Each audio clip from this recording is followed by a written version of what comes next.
তো গাইস আজকের ব্লগটা শুরু করছি আমি রাত 12টা থেকে। তো তোমরা ভাবছো এ কি পাগলের কাণ্ড রে বাবা, রাত 12টার সময়তেও ব্লগ শুরু হয়ে যাচ্ছে, পাগল টাগল হয়ে গেছে নাকি? না না, পাগল টাগল হয়নি, তবে ওই রকমই, মানে আজকের ব্যাপারটা ওরকমই। তো রাত 12টার সময় আমি রেডি হয়ে গেছি কোথায় যাব বলে, এটাই ভাবছো তো? হ্যাঁ, তার জন্য তো ব্লগটা দেখতে হবে। তো দেখো আমরা এখানে পৌঁছেও গেছি রাত 12টার সময় রেডি হয়ে। আমরা ভোরবেলাতে কিন্তু পৌঁছে গেছি দীঘাতে, আর আমরা দীঘাতে বেড়াতে এসেছি মা, বাপি, আমি আর পিহু। তো খুব এনজয় করব দিনটা, পিহুরও খুব আনন্দ হচ্ছে। পিহুর অনেকগুলো দিন ওর মধ্যে দিয়ে একটু গেছে, তো ওরই একটু ওয়েদার চেঞ্জের জন্য চলে আসে। আর তো দুটো দিয়ে দিল, বিক্রি করে দিল, ঘরে কেটে খেয়ে নিত। এবার ওইগুলো পালা আবার অনেকদিন থাকলে ডিম।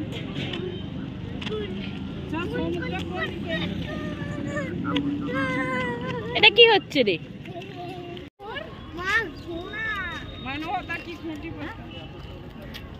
এটা গাধা, এটা ঘোড়া নয়, ওটা গাধা না, এটা গাধা।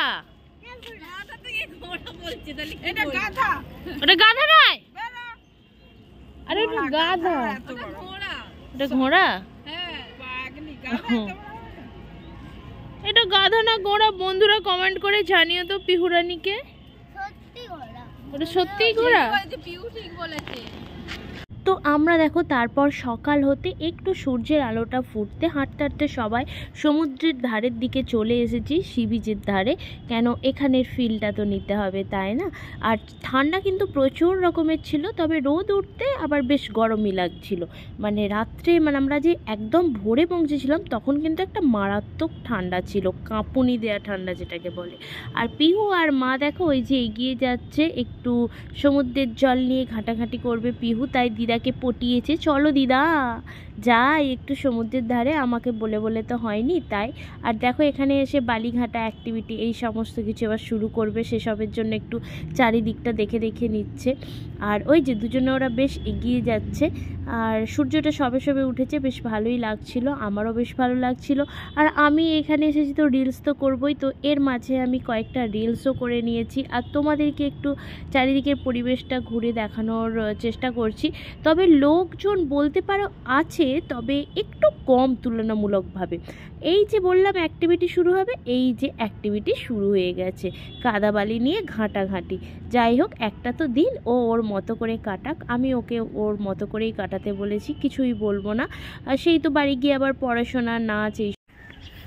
তো দেখো আমরা এখন আছি ঢেউ সাগরে, হ্যাঁ এক্সট্রা টিকিট।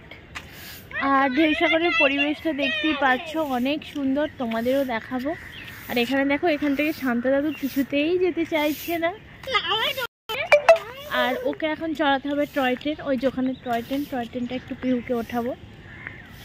তো চলো, এখানটা খুবই সুন্দর লাগছে, যাওয়া যাক।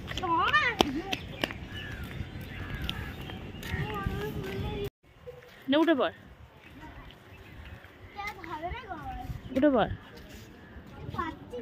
ওঠো, ইয়েস। নাও বসে পড়ো, অনেক কিছু পোজ দাও, বসে পড়ো। নাও, কেমন লাগছে? হাই করো।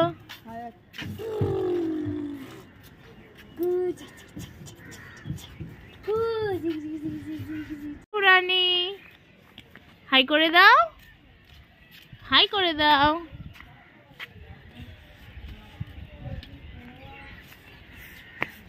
আমার পিউষণের কিন্তু রাগ হয়েছে, ওকে টয় ট্রেন চড়ানো হয়নি, শুধুমাত্র ওকে টয় ট্রেনে বসানো হয়েছে, এই জন্যই রাগ করে টং টং করে দিদার সামনে সামনে হেঁটে যাচ্ছে মায়ের সাথে। আরই আবার আর একটা কথাও বলেছে, তুমি যদি একটাও রিলস করো আমি কিন্তু তোমায় ডিস্টার্ব করব, তার কারণ তুমি আমায় টয় ট্রেন চড়াওনি। ভীষণ রাগ হয়েছে মেয়েটার আমার। তো আমি তো টয় ট্রেনের ড্রাইভারকেই দেখিনি, আর চড়াবো কি। তারপর দেখো এখানে আমরা প্রচণ্ড গরম হচ্ছিল, সমুদ্রের ধার, বালির দেশ, তো রোদ ওঠার পর বেশ গরম হচ্ছিল। তারপর একটু আমরা আখের রস খেতে চলে এসেছিলাম, আর এই যে দেখছো আখটাকে কীভাবে মারিয়ে মারিয়ে রসটা বের করছে, সেটাই তোমাদের একটু দেখাচ্ছিলাম। এখনকার দিনে এই আখের গাড়িগুলো না খুব কম দেখা যায়, খুবই কম। তো বেশ ভালোই লাগছিল। আর রোদ দূর এতটাই পড়েছিল, সেটা আমার এই মুখ ঢেকে নেওয়া দেখে তোমরা বুঝতেই পারছো কতটা রোদ্দুর পড়েছিল। আর মুখটা আমার না জাস্ট জ্বালা জ্বালা করছিল, মানে একই শীতকাল ফেটে গেছে, তার উপর বালিময় পরিবেশ, যার জন্যই হয়তো জ্বালা করছিল। আর এখানে দেখো আমি মোরব্বা আর কি যেন একটা কিনেছিলাম, কাজু বাদামের পাটালি কিনেছিলাম। তো মোরব্বাটা আমি যেহেতু কেক তৈরি করি একটু বেশি করেই নিয়ে নিয়েছিলাম, একটু কম ছিল। তারপর আমরা হোটেলে এসে ফ্রেশ ট্রেশ হয়ে খাওয়া দাওয়া করলাম। তারপর দেখো একটা বিকেলবেলাতে বেরিয়ে পড়েছি মেলার দিকে পিহুকে নিয়ে। সত্যি কথা বলতে মেলা থেকে অনেক কিছুই কিনেছি, কিন্তু আমি কোনোটাই শেয়ার করে উঠতে পারিনি। অন্য কোনো দিন একটা কোনো ব্লগে দেখিয়ে দেবো, কেন ওই মেলার কাছে গিয়ে আমার না ওই এটা কিনছি সঙ্গে একটা ফোন নিয়ে ভিডিও ক্লিপ করলাম, আমি এটা ভুলে যাই কেন আমি জানি না। তো দেখো তারপর বিকেলবেলাতে মনে হলো একটু চা খেতে হবে, কেন খাওয়াটা অনেকটা চাপে হয়ে গিয়েছিল, তাই জন্য একটু লেমন টি খেয়ে নিলাম। আর পিহু যেন আমার সঙ্গে কী নিয়ে একটা যেন দুষ্টুমি রাগারাগি করছিল। ওর তো কথায় কথায় রাগ হয়ে যায়, আর কি বলি, ওর কথা মতো কোনো কিছু না হলেই রাগ। ওই যে পিহুর হাতে একটা খেলনা, তো বায়না করেছিল ওটা ওড়াবে, সেই জন্য ও একটা খেলনা কিনেছে, কিন্তু ওই খেলনাটা যে তারপর কোথায় গেল আর একদিন পর আমি ওটা দেখতেই পাচ্ছি না, মানে কোথায় সেটাকে খতম টাটা বাই বাই করে ফেলেছে। ওর খেলনাগুলো এরকমই হতে থাকে, আশা করি সব বাচ্চাদের খেলনাই এরকমই হতে পারে। দেখো তারপর সন্ধেবেলাতে একটু মোমোতে চলে গিয়েছিলাম টিফিন করতে, আর তারপর ওখান থেকে সোজা বাড়ি। তো আজকের ব্লগটা কেমন লাগলো জানিও, সকলকে টাটা।